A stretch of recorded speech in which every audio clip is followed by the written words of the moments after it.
खानपुर महर में ॻोठ कायम महर जे ॻोठाणनि खादिम महर, लुत्फ महर,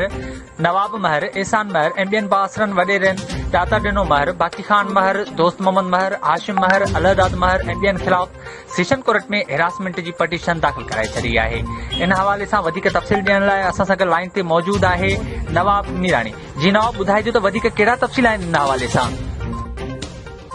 जी राजा एहसान जतोई पाण नाज़रीन ॿुधायो हलो त खानपुर मार कोट कायम मार जे कोटाणनि खादिम मार, लुत्फ मार, नवाब मार, एहसान मार